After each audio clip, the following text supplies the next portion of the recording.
Imagina esto por un momento. Un pequeño estanque en tu patio trasero del tamaño de una piscina pequeña, produciendo más proteína al año que una granja de ganado mucho más grande. Sin comprar alimento para animales, sin maquinaria, sin fertilizantes químicos y casi sin trabajo diario. Puede sonar imposible, pero durante más de 2400 años, civilizaciones enteras utilizaron un sistema así para producir comida de forma constante. Un sistema tan eficiente que una vez construido podía alimentar a una familia durante décadas. Y lo más sorprendente es que no fue inventado por científicos modernos ni por grandes empresas agrícolas. Fue descrito hace más de 2000 años por un agricultor chino llamado Fan Li, en un antiguo tratado conocido como Yang Yu Jing. En ese texto explicó cómo un simple estanque podía convertirse en un ecosistema productivo, capaz de generar grandes cantidades de proteína, utilizando casi únicamente los recursos naturales del entorno. Agua, luz solar, plantas y el equilibrio natural entre diferentes especies. Durante siglos este sistema fue utilizado en miles de aldeas. Para muchas familias el estanque no era solo un elemento del paisaje, era una despensa viva, un lugar donde siempre había alimento disponible cuando se necesitaba. Pero con el paso del tiempo gran parte de este conocimiento desapareció del mundo moderno. En muchas regiones los estanques se convirtieron simplemente en algo decorativo. Peces ornamentales, fuentes de jardín, elementos estéticos sin ninguna función productiva. Mientras tanto, la producción de alimentos empezó a depender cada vez más de sistemas industriales complejos de maquinaria costosa y de largas cadenas de suministro. Sin embargo, el conocimiento nunca desapareció del todo. Hoy vamos a redescubrir ese sistema. En este video vas a descubrir cómo funciona uno de los métodos de producción de alimentos más eficientes que la humanidad ha desarrollado, cómo puede producir pescado y huevos casi por sí solo, y cómo incluso un pequeño terreno puede convertirse en una fuente constante de comida. Si te interesan los conocimientos agrícolas antiguos, la autosuficiencia y los sistemas naturales que trabajan con la naturaleza, en lugar de luchar contra ella, asegúrate de suscribirte al canal Semillas Ancestrales, porque aquí exploramos ideas olvidadas que todavía tienen el poder de cambiar la forma en que vivimos. Y el sistema que estás a punto de conocer podría ser uno de los más sorprendentes de todos. La historia de este sistema comienza mucho antes de los imperios, mucho antes de los tratados agrícolas, en una época en la que los agricultores aprendían observando cuidadosamente a la naturaleza. Hace más de 5000 años, alrededor del año 3500 a.C., en las fértiles llanuras del río Amarillo en China, las comunidades agrícolas comenzaron a notar un fenómeno curioso después de las inundaciones estacionales. Cuando el agua del río retrocedía, dejaba atrás pequeños estanques naturales en las zonas bajas del terreno. En esos lugares quedaban atrapados numerosos peces, especialmente carpas que habían sido arrastradas por la corriente durante la crecida. Al principio, los campesinos simplemente pescaban esos peces cuando necesitaban comida. Pero con el tiempo se dieron cuenta de algo interesante. Si esos pequeños huecos en la tierra se profundizaban un poco más y se reforzaban sus bordes con arcilla, el agua permanecía allí durante mucho más tiempo. Y si el agua permanecía, los peces también se quedaban. No solo sobrevivían, sino que crecían, se alimentaban de organismos naturales presentes en el agua. Y lo más importante, comenzaban a reproducirse. Ese fue el verdadero inicio de la acuicultura. No se trataba todavía de una granja en el sentido moderno, ni de un sistema intensivo de producción. Era simplemente una colaboración con lo que la naturaleza ya estaba haciendo por sí sola.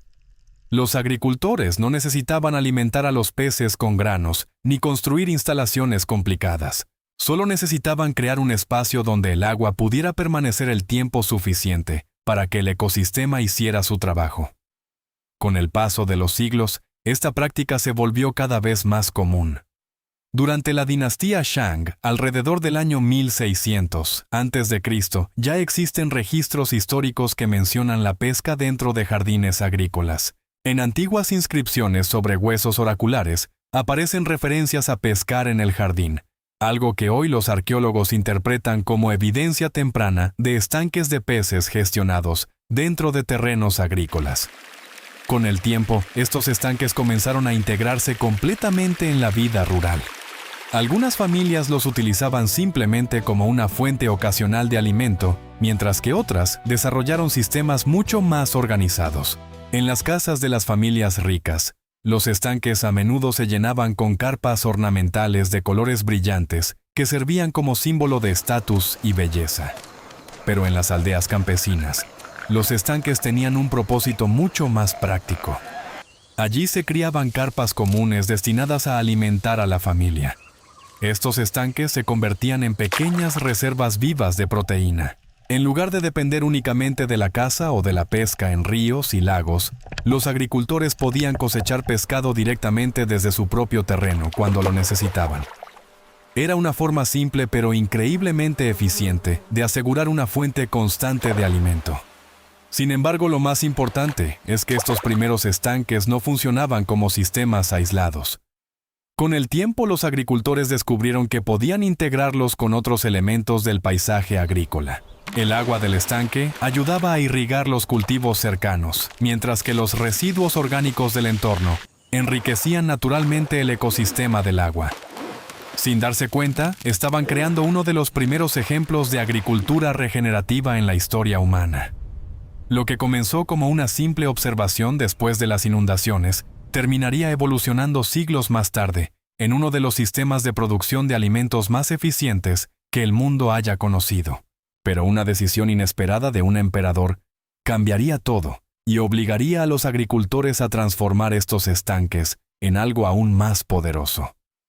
Pero siglos después, ocurrió algo completamente inesperado, que cambiaría este sistema para siempre. Y lo curioso es que todo comenzó con una simple decisión política. Durante la dinastía Tang, alrededor del siglo VII, el emperador pertenecía a la familia imperial cuyo apellido era Li. El problema era que la palabra utilizada para referirse a la carpa común se pronunciaba prácticamente igual que ese apellido imperial. En aquella época, por respeto al emperador y para evitar cualquier falta de honor hacia la familia gobernante, se emitió una orden sorprendente. En todo el imperio se prohibía criar carpas comunes. Para los agricultores, aquello fue un golpe devastador. Durante más de 1000 años la carpa había sido la principal fuente de proteína en los estanques familiares. Era resistente, fácil de criar y se adaptaba perfectamente a los ecosistemas de agua dulce. De repente, el pez más importante del sistema quedaba fuera de la ley. Miles de agricultores enfrentaban el mismo problema. Sus estanques seguían allí, el agua seguía allí, pero el pez que siempre habían criado ya no podía utilizarse. Sin embargo, en lugar de abandonar sus estanques o aceptar la escasez de alimentos, los campesinos hicieron algo extraordinario. Comenzaron a experimentar. Algunos empezaron a introducir diferentes especies de peces en el mismo estanque. Al principio fue por necesidad, simplemente para reemplazar a la carpa prohibida. Pero con el tiempo notaron algo que nadie había previsto. Los peces no competían entre sí. Cada especie ocupaba una parte diferente del ecosistema. Algunas especies se alimentaban en el fondo del estanque, buscando materia orgánica entre los sedimentos. Otras nadaban en la parte media del agua filtrando algas microscópicas. Algunas se alimentaban de plantas que crecían cerca de la superficie. Y otras comían pequeños organismos flotantes, conocidos como zooplancton. En lugar de competir por el mismo alimento, cada pez aprovechaba un recurso diferente dentro del mismo espacio. El resultado fue sorprendente. El estanque comenzó a producir más alimento que antes, mucho más. Sin darse cuenta, aquellos agricultores habían creado el primer sistema de policultivo acuático de la historia. Un sistema en el que múltiples especies trabajan juntas dentro del mismo ecosistema, utilizando todos los niveles del agua y transformando cada recurso disponible en alimento. Lo que comenzó como una prohibición imperial terminó convirtiéndose en una innovación agrícola que cambiaría la acuicultura para siempre.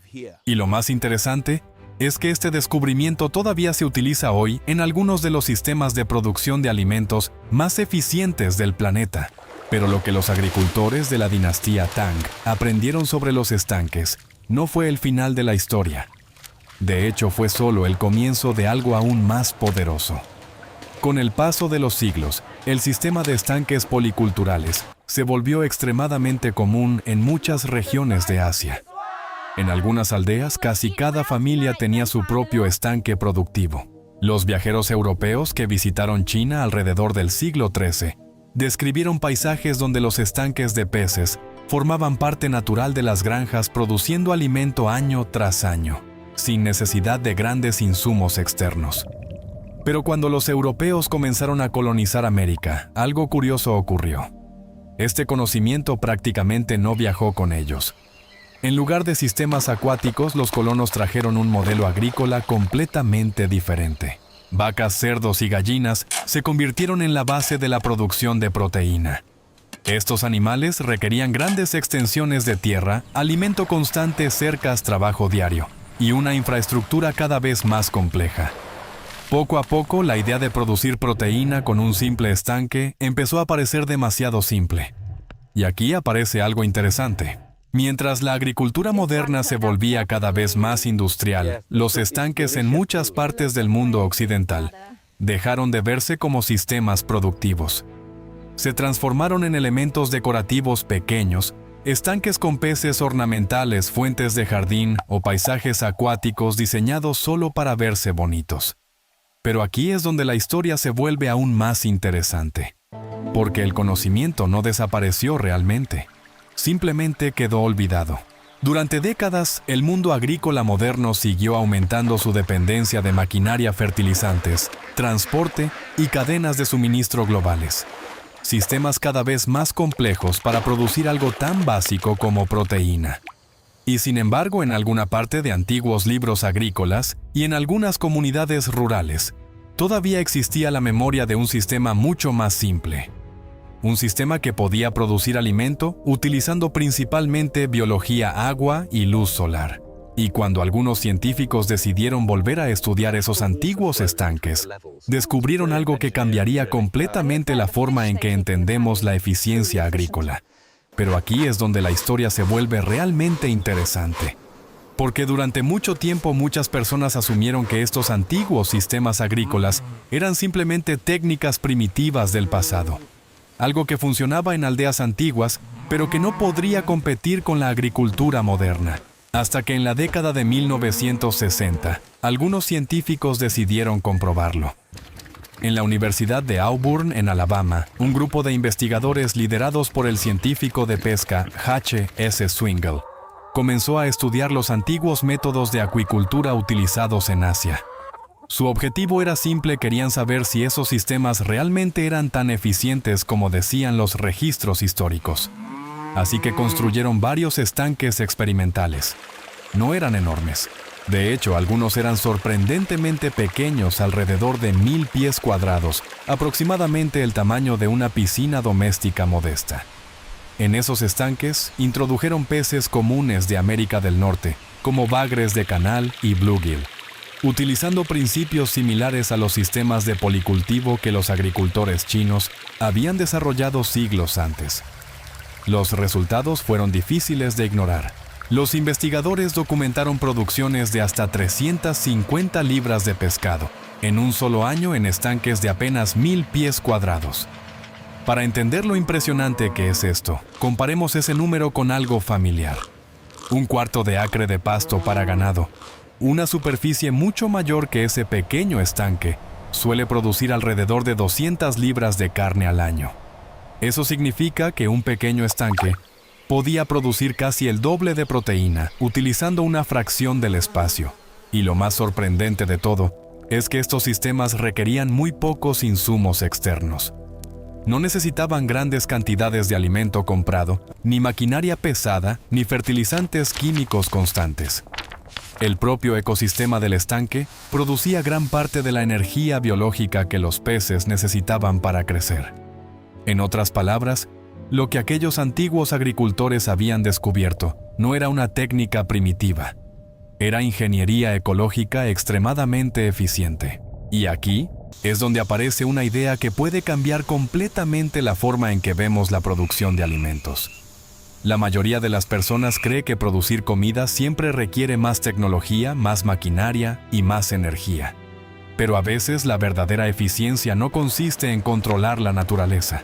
Consiste en diseñar sistemas donde la naturaleza haga el trabajo por nosotros. Ese pequeño estanque no era solo un lugar con agua y peces. Era un ecosistema completo, trabajando en silencio, transformando luz solar, microorganismos y nutrientes naturales en proteína comestible. Sin ruido, sin fábricas, sin cadenas de suministro. Y cuando empiezas a verlo de esa manera, te das cuenta de algo que puede cambiar tu perspectiva para siempre. La pregunta ya no es si podemos producir suficiente comida. La verdadera pregunta es por qué hemos olvidado sistemas que podían hacerlo de forma tan simple. Ahora que entiendes la historia y por qué estos sistemas son tan eficientes, la pregunta más importante es práctica. ¿Cómo funciona realmente un estanque productivo y qué necesitas para empezar? La clave es entender que un estanque alimentario no es simplemente agua con peces. Es un pequeño ecosistema diseñado para que cada elemento cumpla una función específica. Cuando estos elementos trabajan juntos, el sistema se equilibra solo y produce alimento de forma continua. El primer elemento son los patos. En muchos sistemas tradicionales de Asia, los patos siempre formaban parte del estanque. No estaban allí solo para producir huevos. Cumplían una función ecológica muy importante. Cuando los patos nadan, remueven ligeramente el fondo del estanque. Ese movimiento libera nutrientes atrapados en los sedimentos y los mezcla con el agua. Además, los patos fertilizan el estanque de manera natural. Sus desechos aportan nitrógeno que alimenta las algas microscópicas. Esas algas sirven de alimento para pequeños organismos acuáticos, y esos organismos se convierten en comida para los peces. De esta manera, los patos activan toda la cadena alimentaria del estanque. Además, si eliges razas productivas como la Khaki Campbell, cada pato puede poner entre 280 y 340 huevos al año. Con solo 3 o 4 patos, una familia puede obtener cientos de huevos anualmente, mientras el estanque se mantiene activo biológicamente. El segundo elemento son las plantas acuáticas. En un estanque productivo, las plantas no son decoración, son el sistema natural de filtración del agua. Algunas plantas absorben nutrientes excesivos, evitando que el agua se vuelva turbia o se produzcan explosiones de algas. Otras proporcionan sombra, lo que ayuda a mantener la temperatura del agua más estable durante el verano. Plantas emergentes como los juncos o cattails absorben nitrógeno y fósforo desde el agua a través de sus raíces. Plantas flotantes como la lenteja de agua crecen extremadamente rápido y pueden servir como alimento natural para patos y peces. Y plantas sumergidas como el hornwort liberan oxígeno durante el día, lo que mejora la salud general del ecosistema. Cuando estas plantas se distribuyen correctamente alrededor del estanque, funcionan como los pulmones y los riñones del sistema. El tercer elemento son los peces. Para un sistema doméstico, lo más práctico es elegir especies resistentes y fáciles de manejar. En muchas regiones de América, el bluegill es una excelente opción porque se reproduce por sí solo y requiere muy poco mantenimiento. El bagre de canal también es popular porque crece relativamente rápido y se adapta bien a diferentes condiciones de agua. En climas cálidos, la tilapia puede crecer aún más rápido, alcanzando tamaños de cosecha en pocos meses. Lo importante es no sobrepoblar el estanque al principio. Un pequeño grupo de peces jóvenes puede crecer rápidamente cuando el ecosistema está equilibrado. El cuarto elemento, aunque no se ve a simple vista, es probablemente el más importante: las bacterias beneficiosas. Estas bacterias viven en el agua, en el suelo del estanque y en las raíces de las plantas.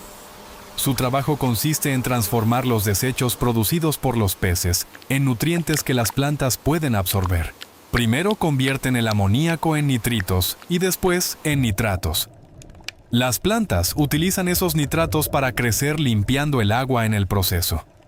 Este ciclo natural del nitrógeno es lo que mantiene todo el sistema funcionando sin necesidad de filtros mecánicos. Cuando estos 4 elementos están presentes, patos, plantas, peces y bacterias, el estanque comienza a comportarse como un ecosistema completo. La energía del sol alimenta las plantas y las algas. Los microorganismos alimentan a los peces. Los patos estimulan la fertilidad del agua. Y las plantas mantienen todo equilibrado. Tu trabajo no es controlar cada detalle, sino observar el sistema y permitir que la biología haga lo que ha hecho durante millones de años. Y cuando el sistema alcanza ese equilibrio, algo muy interesante sucede.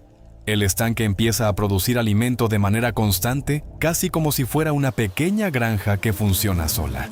Ahora que entiendes cómo funciona el ecosistema, la última pregunta es la más práctica de todas. ¿Cómo construir un estanque productivo en la vida real? La buena noticia es que no necesitas maquinaria sofisticada ni una gran inversión. Para un sistema familiar sencillo, el tamaño ideal del estanque puede ser aproximadamente de 3 por 4 o 5 metros, con una profundidad de alrededor de 1, 2 a 1,5 metros en el centro. Ese tamaño es suficiente para mantener un pequeño ecosistema estable y producir pescado para consumo familiar.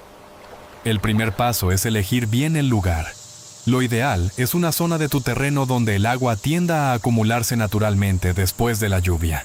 También es importante que el estanque reciba al menos algunas horas de sol al día, porque la energía solar es lo que alimenta a las plantas y a las algas microscópicas que sostienen toda la cadena alimentaria. Una vez elegido el lugar, se excava el estanque creando dos zonas diferentes. En los bordes conviene dejar una plataforma poco profunda de unos 30 centímetros de profundidad, donde puedan crecer las plantas acuáticas. En el centro, se deja la parte más profunda que servirá como refugio para los peces durante los cambios de temperatura.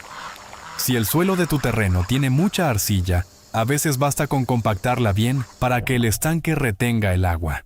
Este ha sido el método tradicional durante miles de años. Pero si el suelo es arenoso o rocoso, se puede utilizar una membrana impermeable como un liner de EPDM, que suele durar varias décadas. Después de llenar el estanque con agua, el siguiente paso es introducir la vida poco a poco. Primero se colocan las plantas acuáticas porque ellas ayudarán a estabilizar el ecosistema desde el principio. Durante las primeras semanas las raíces se desarrollarán y las bacterias beneficiosas comenzarán a colonizar el agua y el suelo del estanque. Unas semanas después, se pueden introducir los patos. Un pequeño grupo de 2 a 4 patos es suficiente para un estanque doméstico. En muy poco tiempo comenzarán a nadar a explorar el agua y a activar el ciclo natural de nutrientes dentro del sistema. Finalmente, después de que el ecosistema haya tenido tiempo para estabilizarse, se introducen los peces jóvenes. Al principio puede parecer que el estanque está tranquilo y que no ocurre nada. Pero bajo la superficie, el ecosistema está creciendo lentamente. Durante los primeros meses, el trabajo principal es observar. Si algunas plantas crecen demasiado, se pueden retirar parcialmente. Si el nivel del agua baja durante épocas secas, simplemente se puede rellenar.